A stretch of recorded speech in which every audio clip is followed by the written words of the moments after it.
안녕하세요. 저는 발명을 하는 것에 익숙하지 않은 분들에게 발명을 조금 쉽게 하는 방법을 말씀드리고자 합니다.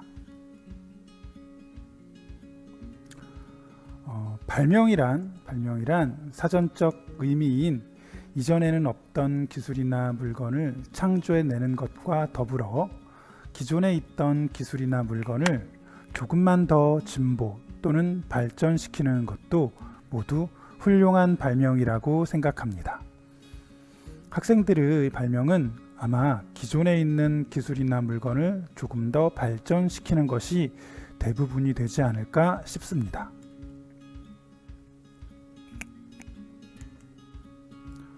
자, 그럼 발명이란 어찌 보면 이렇게 생각할 수 있습니다.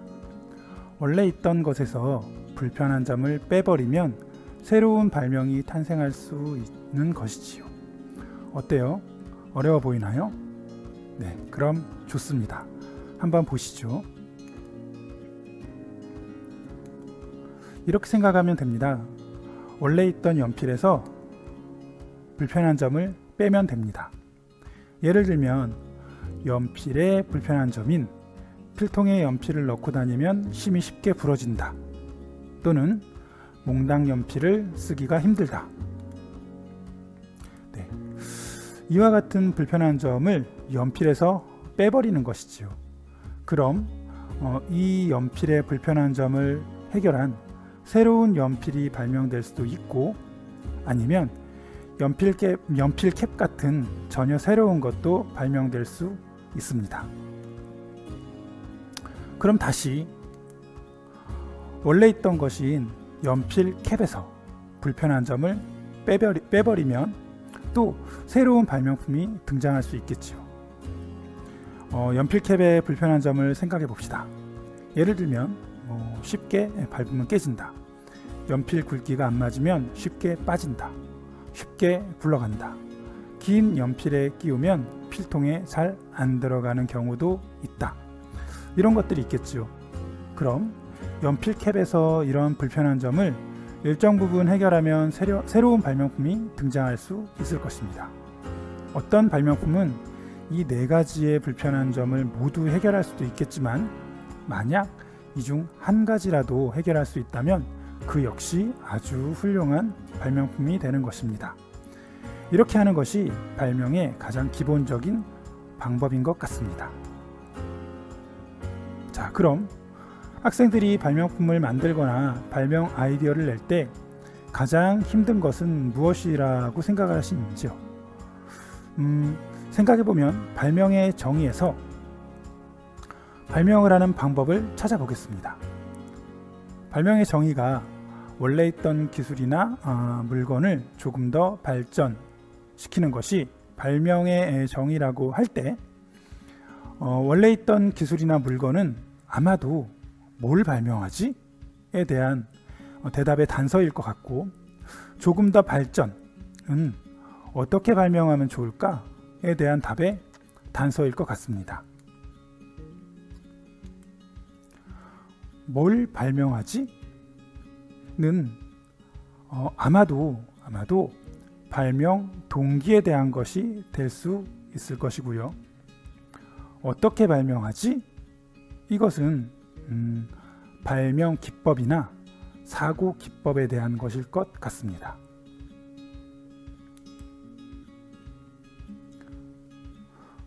좋은 또는 가치 있는 발명의 발명 동기를 찾기 위해서는 아마도 학생의 끈기, 그리고 지속적인 관심, 그리고 관찰력이 필요할 것 같습니다. 어떻게 발명하지? 즉, 기존에 있는 것을 좀 더 발전시키는 방법은 아마도 발명 기법이나 사고 기법을 통해서 알아갈 수 있습니다. 발명 기법이란 많이 알고 있는 더하기 기법, 빼기 기법, 아이디어 빌려오기, 이런 기법 등등이 있고, 사고 기법으로는 브레인스토밍이나 마인드맵을 이용하는 방법들이 있겠습니다. 이런 발명 기법에 대한 구체적인 설명들은 인터넷 검색을 통해서 쉽게 찾을 수가 있을 것입니다. 그리고 발명 기법이나 사고 기법은 이 방법을 학습하고 학습한 방법을 자주자주 연습해서 내 것으로 만드는 노력이 필요하겠습니다. 자, 그럼 발명을 하려고 하는 대부분의 학생들은 발명을 하고자 할 때 무엇이 가장 힘들까? 무엇을 가장 힘들어할까요? 아마도 그것은 무엇을 발명하지? 라고 하는 것입니다. 불편한 점을 잘 찾지 못하기 때문이겠죠. 그런데 사실은 불편한 점은 어디에나 있었습니다. 같은 공간에서 같은 경험을 할 때 어떤 사람은 경험 자체를 잊어버리거나 경험한 사실만 기억합니다. 하지만 발명을 하는 사람은 경험에서 해결할 문제를 발견해야만 합니다. 예를 들면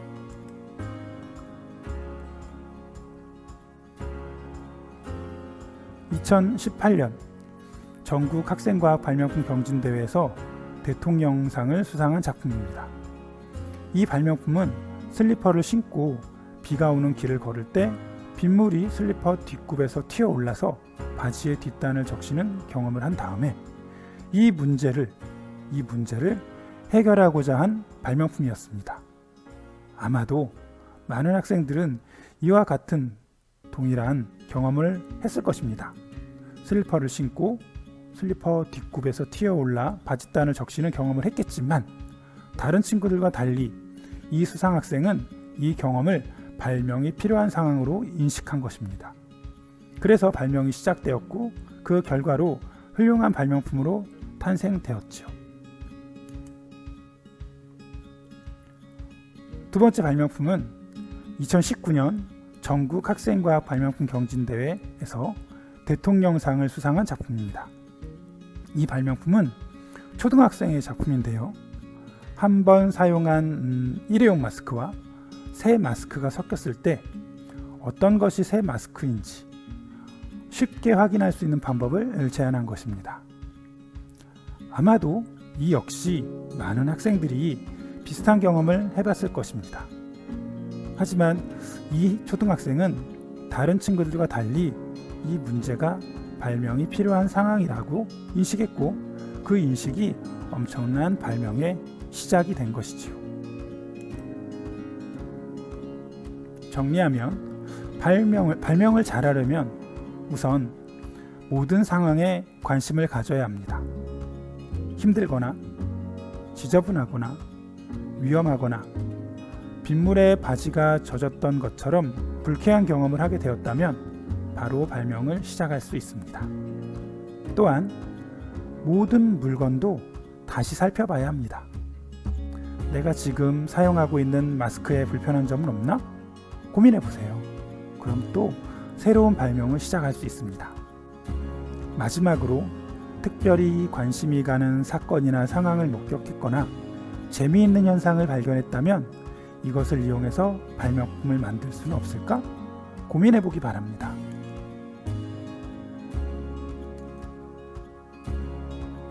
이 발명품은 2017년 전국 학생과학 발명품 경진대회에서 대통령상을 수상한 초등학생의 작품입니다.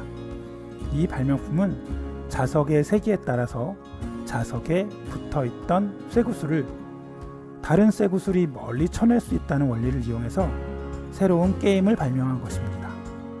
어떤 실험이나 놀이를 하다가 재미있는 현상을 발견했다면 이걸 발명품에 어떻게 적용할 수 있을까 고민해보세요. 때로는 아주 깜짝 놀랄 만한 발명품이 탄생할 수도 있으니까요. 눈을 바꾸면 세상이 달라 보입니다. 그냥 보이는 것을 보는 것이 아니라 뭔가 관찰하고 발견하려고 하는 그런 눈으로 눈을 바꿔보세요. 시야를 넓혀보세요. 세상에 발명할 것이 얼마나 많은지 알 수 있을 것입니다.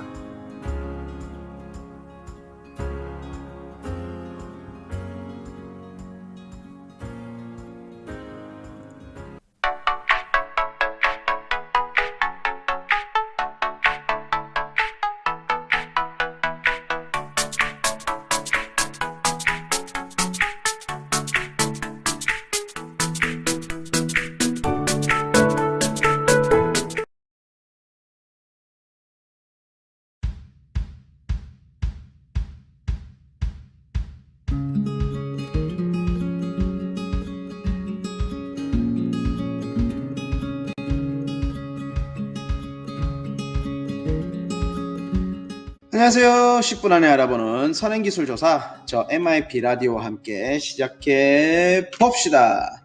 선행기술조사가 뭐지? 네, 선행기술조사란 발명의 신규성, 진보성 등 특허 등록 요건을 알아보는 것입니다. 신규성과 진보성은 또 뭐야? 네, 신규성과 진보성은 특허청 특허 등록 요건을 통해 확인할 수 있는데요. 뿅. 네, 특허청 특허 등록 요건은 바로 특허청 홈페이지의 특허 실용신안의 심사 기준에 나오는데요. 바로 2020년 1월 1일자 특허 실용신안 심사 기준 PDF 파일을 다운받으시면 바로 확인할 수가 있습니다. 네, 특허 요건에서 산업적 이용 가능성과 신규성, 진보성에 대한 설명을 하고 있고요. 오늘 영상은 선행기술 조사에 관한 것으로 신규성과 진보성을 구체적으로 다루진 않겠습니다. 하지만 방금 보여드린 이 방법대로 해서 신규성과 진보성이 무엇인지 꼭 한번 읽고 오시면 좋겠습니다. 그 외에 이 파일상에서 바로 409페이지로 가보면 바로 선행기술 조사에 대한 설명도 해주고 있는데요. 바로 이 409페이지의 선행기술 조사에서 설명하는 내용을 추려서 지금부터 다시 정리해 봅시다. 먼저 조사의 이유, 선행기술 조사는 왜 해야 될까요? 네, 바로 이것 때문입니다. 이게 뭐야? 네, 시계와 동전이 있죠. 바로 중복된 발명이나 연구를 방지해서 돈과 시간의 낭비를 막기 위해서 선행기술 조사를 합니다. 나는 본 적이 없고 어디에서도 경험해 본 적이 없는 새로운 발명이라고 생각할 수 있지만 사실은 이미 세상에는 발명되었을 수도 있습니다. 따라서 그러한 중복된 발명이나 연구가 발생하기는 돈과 시간을 낭비하게 되니 바로 이것을 방지하고자 선행기술 조사를 하는 것입니다. 다음 조사의 순서입니다. 조사의 순서는 먼저 발명을 파악하는 데서부터 시작을 합니다. 내가 새로운 발명 아이디어를 냈거나 또는 이런 발명 아이디어가 있는지에 대한 검색이 필요할 때 가장 먼저 그 발명에 대한 파악이 필요하고요. 그 이후 구성요소, 추출, 검색식 작성, 이를 통한 검색과 분석이 따르겠습니다. 자, 그러면 발명 파악은 뭔가요? 네, 아까 전에 설명드렸지만 발명의 기능이나 효과에 대해서 인식을 하고 있어야 되는 겁니다. 그리고 그런 인식을 바탕으로 구성 요소를 추출하는데요. 바로 기능이나 효과를 위해서 반드시 있어야 할 요소를 추출하는 겁니다. 그렇게 추출한 요소를 검색식으로 작성을 해서 검색을 하시면 속도나 정확도를 높일 수 있습니다. 그리고 그렇게 속도나 정확도를 높일 수 있는 검색식을 통해 우리는 3가지 또는 4가지 정도의 검색을 할 수 있는 것이 있는데요. 특허 검색을 하고요, 논문 검색을 하고요, 시장 조사, 시장 검색을 할 수 있습니다. 그 외에 우리는 발명대회와 관련된 발명대회 수상작도 검색을 할 수가 있겠죠. 그러한 검색을 통해 우리는 생각하고 있는 발명에 대한 신규성이나 진보성을 판단할 수 있게 됩니다. 예를 들어 볼게요. 바로 조사의 방법인데요. 필통에 대해서 생각해 보겠습니다. 필통 안에 사진과 같은 여러 가지 학용품들이 들어 있습니다. 이런 학용품들 중 유독 가위는 부피가 많이 차지하는 학용품 중에 하나입니다. 다른 녀석들은 이렇게 고든 형태로서, 직선의 형태로서 별도의 부피를 차지하는 게 적다면 가위는 날에 비해 손잡이는 많은 부피를 차지합니다. 따라서 이것을 보관할 때는 날의 손잡이 부피가 적으면 좋겠다는 생각을 할 수 있습니다. 그래서 구성요소로서 가위의 손잡이가 부피가 적어서 보관이나 휴대가 좋아지면 좋겠다. 네, 그래서 구성요소로는 가위가 반드시 있어야 될 것이고요, 손잡이가 있어야 될 것이고요, 그 외에 휴대나 보관, 공간 또는 부피라는 요소들도 추출할 수 있겠죠. 그럼 이러한 추출된 구성요소를 우리는 검색식을 세워볼 수 있는데요. 검색식이라는 것은 정확도나 또는 시간을 단축시키기 위해서 사용하는데요. 먼저 2가지만 명심하시면 좋을 것 같습니다. 바로 곱하기, 키보드상에서는 별표라고도 하는데요. 이 곱하기의 뜻과 더하기의 뜻을 명확하게 알면 좋을 것 같습니다. 검색식에서 곱하기는 AND의 의미를 가지고요, 검색식에서 더하기는 OR의 의미를 가집니다. 예를 들어 보겠습니다. 가위, 별표, 손잡이, 별표, 괄호 열고 휴대, 더하기, 보관, 더하기, 공간, 갈로를 닫으면 어떤 의미냐? 가위나 손잡이라는 단어는 반드시 포함을 하고 AND죠. 휴대나 보관이나 공간이란 글자 중 하나라도 있으면 검색을 다 해주세요 라는 뜻입니다. 그래서 이런 식으로 해서 검색을 어디서 할 것이냐. 먼저 특허 검색은 키프리스라는 곳에서 할 수 있는데요. 네, 특허 정보를 검색할 수 있는 것입니다. 그럼 가위, 별표, 손잡이, 별표, 보관, 더하기, 휴대, 더하기, 공간, 공간, 공간으로 해서 검색을 해보겠습니다. 그러면 검색한 특허가 몇 개쯤 나올까요? 시간이 많이 걸리네요. 나와라. 네, 2,000건이 넘게 나왔습니다. 이 2,000건을 넘는 아이디어를 모두 볼 수는 없지만 다행히 네, 첫 번째 발명을 한번 볼게요. 보면 가위의 손잡이가 뭔가 부드럽게 휘어질 수 있는 구조라는 걸 추측할 수 있습니다. 이를 통해서 손잡이를 잡을 때는 손가락을 넣을 수 있는 공간이 생기고 그렇지 않을 때는 이렇게 휘어져서 공간을 적게 차지한다는 아이디어인 것 같습니다. 그런데 거절을 당했습니다. 그럼 이러한 특허 검색을 통해 아이디어가 있나 없나를 검색할 수도 있지만 이러한 법적 상태를 통해 더 유사한 아이디어나 또 다른 발명을 확인해 볼 수 있는데 그것은 바로 여기 통합행정정보로 가보시면 됩니다. 통합행정정보로 가면 이 발명이 특허가 되는지 또는 특허에서 거절됐는지에 대한 사안을 확인할 수 있는데요. 바로 이 거절 결정서를 통해 확인해 볼 수 있겠습니다. 봅시다. RR6 다시 RR6 B로 해서 들어가 보겠습니다. 그럼 특허 거절 결정서, 왜 이 특허는 거절을 당했는지에 대한 특허청의 설명을 볼 수 있는데요. 여러 가지 얘기가 있지만 첫 번째 봅시다. 기술 분야에서 통상의 지식을 가진 자 이하 당업자라고 한다. 용이하게 실시할 수 있을 정도이다. 이게 뭐냐면 바로 특허 등록 요건 중 신규성과 진보성 중 진보성이 있지 않다라는 걸 뜻합니다. 다시 말하면 가위를 개발하는 업자 또는 가위를 주로 사용하는 사용자들 속에서 이러한 아이디어는 충분히 생각해낼 수 있다라는 거죠. 나는 생각한 게 처음이지만 가위와 관련된 전문가들은 충분히 이 생각을 했을 수 있어 라는 게 진보성과 관련된 내용이고, 따라서 이러한 부분에 위배됐다라고 해서 특허 등록이 거절당한 겁니다. 자, 그러면 다시 되돌아와서요. 검색을 했더니, 분석을 해봤더니, 가위의 손잡이의 날을 저렇게 휘게 하여서 부피를 줄인다, 휴대를 높인다 라는 것은 기존에 이미 유사한 아이디어가 있고 그 유사한 아이디어조차 진보성에서 위배될 만큼 너무 심플한 아이디어다 라는 걸 알 수 있습니다. 자, 그러면 그 외에 우리는 선행기술 조사로 논문조사나 시장조사를 할 수 있는데요. 사실 가위 정도의 예시로는 논문조사를 할 필요는 없을 것 같습니다. 하지만 여러분들의 아이디어가 만약 가위 손잡이보다 좀 더 수준이 높은, 좀 더 내용이 복잡한 발명이라면 논문조사도 꼭 해보시길 바라고요. 논문조사 한번 들어가 봅시다. 논문조사는 크게 유료와 무료의 조사가 가능한데요. 우리나라에는 NDSL National Digital Science Library에서 바로 무료로 논문을 검색할 수 있습니다. 그래서 여러분들이 생각하는 발명 아이디어 또는 연구 결과에 대한 특허 등록을 하고 싶다라면 꼭 논문, 유사 논문이 있는지도 검색해 보시길 바랍니다. 다음 시장조사인데요. 가위 같은 경우는 특히 시장에 특이한 가위들, 방금 생각했던 아이디어와 유사한 가위 아이디어가 제품이 있을 수 있습니다. 그래서 검색을 해봤더니 가위 손잡이 휴대 간단하게만 했는데도 이미 보시면 손잡이가 휘어질 수 있으면서 똑딱이가 있어서 풀어서 넣었다 뺐다 할 수 있는 가위, 즉 보관할 때는 부피가 없고 사용할 때는 손가락을 넣을 수 있는 가위 아이디어가 이미 공개가 되어 있네요. 또는 요것도 한번 봅시다. 요거는 똑딱이처럼 뗐다 붙였다 하는 건 아니고 커터칼일까요? 띠리릭 해서 띠리릭 하면 손잡이가 들어가고 띠리릭 빼면 손잡이가 생기는 가위 아이디어인 것 같습니다. 따라서 아까 전 특허 검색을 해보셔도 알겠지만 유사한 발명이 이미 시중에 팔리고 있다는 것도 확인할 수가 있겠고요. 그래서 선행기술 조사는 꼭 특허 조사뿐만 아니라 논문 조사와 시장 조사를 해보시길 권합니다. 다음 마지막으로 발명 대회와 관련해서는 특이한 검색이 한 군데 더 가능한데요. 바로 수상작 조사입니다. 뿅.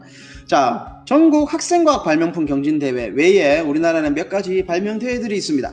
이런 발명대회들에 대해서 최대한 많이 조사해 보시는 것도 권해드리는데요. 한번 가봅시다. 뿅.